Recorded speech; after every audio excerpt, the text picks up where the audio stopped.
All right, Coach, I want to start off the team you had last year, best offense in school history. How the heck do you get that done?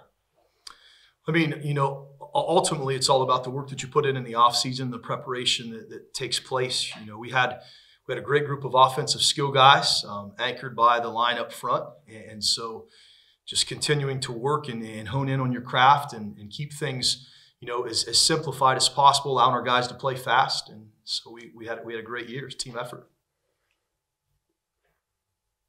Oh, sorry. So you're bringing back your senior quarterback this year. Is there a chance this team can go even higher? I certainly think that there's an opportunity for that, but there's a ton of work that needs to be done. It's great to have someone who's played for 4 years. He'll be a 4-year letter winner after he's done. And Aaron's had a tremendous career.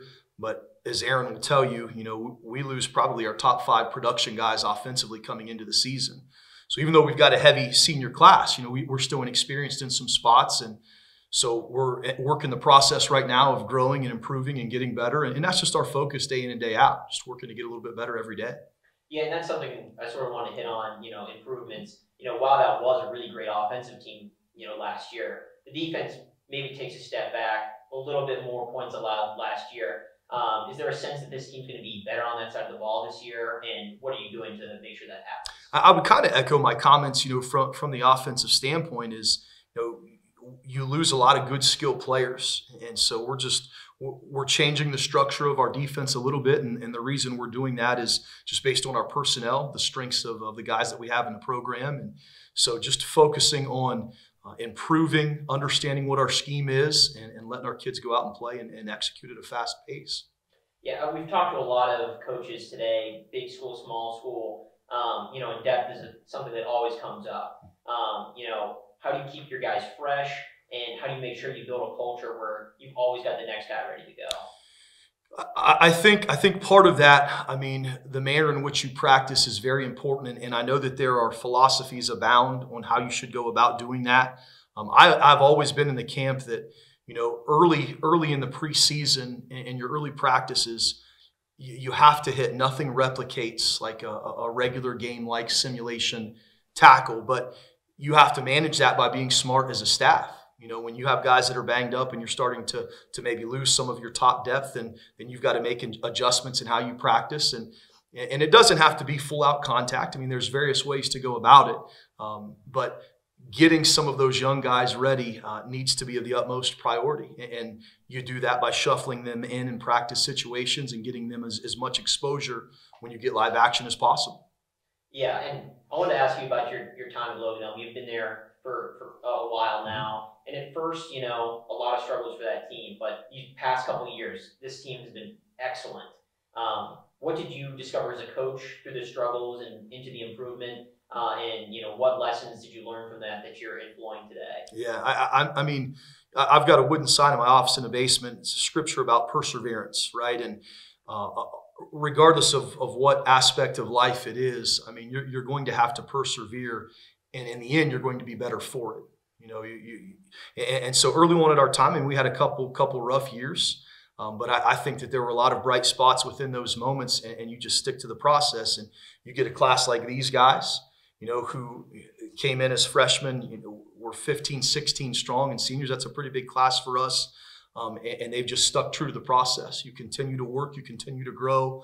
When things don't go well, you continue to push through, and you're better for it. And so I just think our program as a whole is kind of representative of that.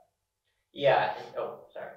Beyond last year in 2020, which was a tie season, your last winning season was 2015. So what's changed for you guys? What strategies are you implementing to encourage this team to keep fighting? Are you talking to me personally, or? Yes. Yeah. Our program always starts in the weight room. It always starts, and our culture is built in the weight room, and so that's built really in January through now. And so the way that we work, the way that we train, that's where that discipline and that toughness and that effort, it's all built there, and you just kind of see the results of that on the field. And sometimes the results don't show up as wins or losses. That doesn't necessarily make it unsuccessful, right? We're about producing positive, impactful young people in our program. But these guys are a testament to the process that's taken place, and I think you're seeing the fruits of those labors. Okay. Just a question, talking about seeing the fruits of those labor. You've got 2 home playoff games these last 2 years, 2 really great teams, but you're very unlucky with the draws. Very tough teams. I mean, I don't think I need to tell you about Indian Valley last year. I mean, that's quite the situation that you have to host them for your playoff game. Is there a sense that this year you're going to get that playoff win at home? And is there a sense of, is that bad luck, or do you want to take that into your own hands? I'm certainly not a believer in superstition or luck or anything like that. What the draw is the draw, and we've got to just learn from those last couple of years, take the good and the bad, grow from it, and I'm sure we have garnered enough lessons over the past couple seasons to where we'll be much better prepared and have a different mindset going into this season. Yeah, and just a question for any of the guys that want to answer here. What makes this program so special, and what makes your class so special this year? I moved here in 5th grade. First year of football was 6th grade, and that was something that I just instantly found to be a hit. And through 6th, 7th, and 8th grade, we never lost a game, and that brings another kid out each year that's like they're good, and that's someone you want to play. And we got, I think, 2 or 3 kids out just for their senior year this year, and that's big, and they'll help us. And I think that just like the bond we have, and Coach implemented something called a platoon, so we split into about 4 different platoons on our team. We put like maybe 1 or 2 seniors and then some underclassmen to draft, and you have to hang out, and whoever gets the most points wins. And it's just like it's like a sub team, fighting against each other, but in the end, that this is all for better camaraderie and better group leadership. Absolutely. Anything from you guys on what makes the program so special? I'd just say the chemistry we have. Through the years, we've lost good senior classes, and we just have to fill their shoes. And I feel like we're doing that, and it's just team chemistry. I really think it's just the tone. The first day of practice, it's just straight to it. There's none. We're not messing around or nothing. Yeah. I did want to ask. I saw this on Facebook. I don't know how ongoing this still is, but it looked like there was a 6th grader that plays football for Logan Middle School that was injured in a car crash. Is this? He's a 6th grader. It was a tragic accident that took place, and he's still fighting like crazy. He is showing some miraculous signs of improvement over the course of the last week, but still has a long way to go. My personal thought is that was only a situation that God could work in, and he has. And so we're going to continue to rally around him. That's the Lewis family, and continue to pray for that young man, that he continues to show miraculous signs of improvement. But over the course of the last 3 days, as I understand, there has been tremendous improvement, and pray that continues. What are you guys as a football team doing for this kid who was injured, because he plays for the 6th grade football team? So we're in the process of getting some stickers for our helmets, but there's various things that have been taking place within the community, helping to raise money, helping to raise some funds, different things like that. Yeah, I think we raised around $4,000 out of a food truck for them. Our middle school and our our middle school 7th and 8th grade, but we added our 6th grade to the schoolroom middle school, so they're still in the biddy ball football, but they all have helmet stickers, so we're working to get those. And everybody is very, very outspoken and hopeful for him, and he has really shown a point where this happened was I don't know why, and I heard this from someone who was there. Said, I don't know why they're trying surgery. This is not something that people recover from. And he sat up the other day, and they told him to squeeze a hand, and he squeezed the hand. So it's really, really, really a miracle out there, and everyone's around that family right now. What does that say about not only the culture of the football program, but just how close knit the whole community is from grade school all the way up to the high school level? So obviously we got our new school building. We're all together for once, and we got to do some stuff like help the kids off the buses in the morning, and we couldn't do that when you're at different elementary schools. And I think that we're not a big enough school where you just don't know somebody. And even in the younger classes, we host the biddy balls. I mean, you knew him from that, and everybody knows each other. And I think it's something that Coach implements. He's a big family person, and it's just something that we all love, and we all love to see that like the next phases of our program. Yeah, there's three main pieces to the culture of our program, but the foundation of that is family. You know, I stole that from PJ Flex some years back, but it doesn't matter if you stick posters on the wall. It doesn't matter if I wear wristbands. It needs to be lived out within your program for it to be part of your culture, and I think we do that school-wide.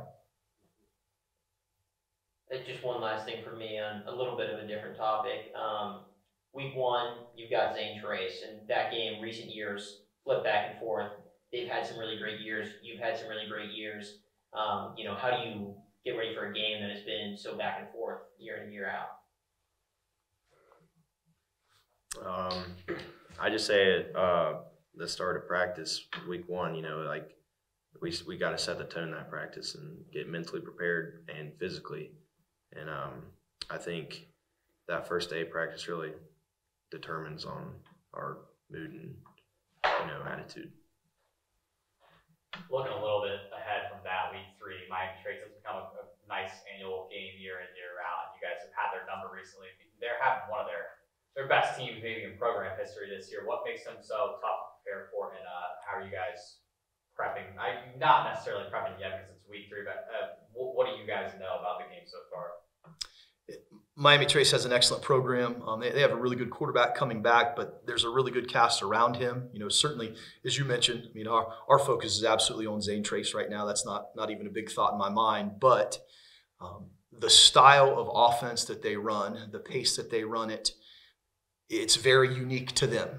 In fact, I don't know that we see that style of offense really any other week during the season, and they run it very, very well. And so when you have something as unique of a challenge like that, in and of itself, that's difficult. But when you put the players in place that can really run it at a high level, I mean, it puts teams in binds. And so, you know, when we get there, that'll be a big part of our focus. But certainly, you know, realize that they have a really good team. All right, thank you guys so much. Wait, You got one more? Sorry, yeah. Go ahead. So week 3, you guys played Washington Courthouse last year. You turned out 30 first downs. Just looking at your roster, it seems like you're and just your stats from last year, it looks like you're a very offense-heavy team. A lot of good guys on offense. So, Washington Courthouse, Miami Trace, yeah. That's Miami Trace. Yeah. oh my But God. they're in Washington Courthouse. Yeah. So Yeah, I yeah. say like Washington Courthouse, Miami Trace, yeah. Yes, I'm so Yeah, sorry. that's all right.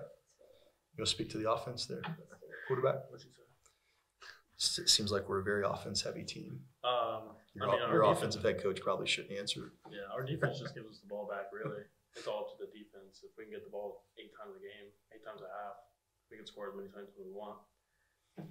But also, I mean, Aaron's, that was his 3rd year. We had about a 6'5" tight end, Cam Red. We had LT, who was a phenomenal runner. We had everything. We had the O-line to block for our run game, the O-line to block for the pass game, and, you know, tying that all together, if we got stopped maybe on the ground, we'd go to the air, and then that opens up the ground later. And it was really, really hard to not be successful on offense last year with all the weapons and all the talent that we had. And that's Aaron's a leader of that, and he's the center point of all of it. And you think you're going to be able to continue that trend this year? Yes, ma'am. I'm biased because I call the offense, and so I know sometimes our defensive coaches probably get frustrated because that might be where time gets cut off of practice. But I do think we have a lot of playmakers and the ability to spread the ball around. Mm-hmm.